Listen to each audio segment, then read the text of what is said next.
আমার জাদু শক্তি কাজ করছে না কেন? কার এত বড় সাহস যে জাদু করে এই গাছগুলোকে রক্ষা করছে? এই কথা বলে গর্জন করতে করতে ছায়া এগিয়ে চলে। আর কিছু দূর যাবার পরে তার সাথে দেখা হয় ভূমি আর জঙ্গলের বাকি পশু পাখিদের। তোদের সাহস দেখছি দিন দিন বেড়েই চলেছে। তোরা আবার নির্দ্বিধায় জঙ্গলের এদিকে ওদিকে ঘুরে বেড়াচ্ছিস। আর এটাকে, একে তো এই জঙ্গলে নতুন দেখছি। আজ একেও আমি আমার কালো নজর দিয়ে। খবরদার বলছি ছায়া, তুমি আমাদের অনেক ক্ষতি করেছো, কিন্তু তুমি এই বাচ্চা মেয়েটির কোনো ক্ষতি করবে না। ও এই জঙ্গলে আসার পরে এই জঙ্গল আবার প্রাণ ফিরে পেয়েছে। আমরা তোমাকে ওর ক্ষতি করতে দেব না। ও, তার মানে এই কন্যা, এই কন্যার জাদু শক্তিতেই এই জঙ্গলে গাছগুলোতে আবার নতুন পাতা জন্মেছে। তবে তো একেই আগে শেষ করতে হবে। এই কথা বলে ছায়া ভূমির উপর তার কুনজর ফেলতে থাকে, কিন্তু ভূমির উপর তার কোনো শক্তি কাজ করে না। তারপর সে রাগে এগিয়ে গিয়ে ভূমিকে স্পর্শ করতেই এক ধাক্কায় ছিটকে মাটিতে পড়ে যায়। আর তাই দেখে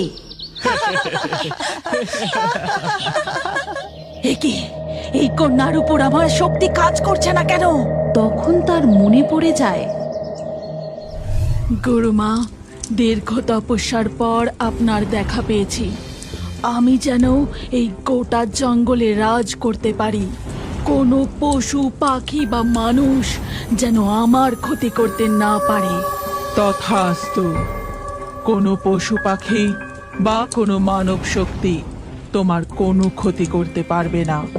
তবে মনে রেখো, ওই প্রকৃতি থেকে যদি কোনো দৈব কন্যা বা পুত্রের জন্ম হয়, তবে সেই তোমার বিনাশ করবে। তার শক্তির কাছে তোমার শক্তি নগণ্য। সেই দৈব কন্যা বা পুত্রের সাথে লড়াই করার জন্য তোমাকে আরো কঠিন তপস্যা করতে হবে। ও, তার মানে এই সেই দৈব কন্যা। ঠিক আছে, আজ আমি ফিরে যাচ্ছি। তবে মনে রাখিস, আমি আবার ফিরে আসবো, আবার ফিরে আসবো আমি। এই কথা বলে ছায়া সেখান থেকে অদৃশ্য হয়ে যায়। তারপর তারা সবাই মিলে সিংহের গুহায় যায়।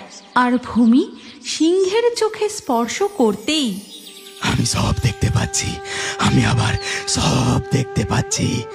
ধন্যবাদ কন্যা, তুমি আজ থেকে আমাদের সাথে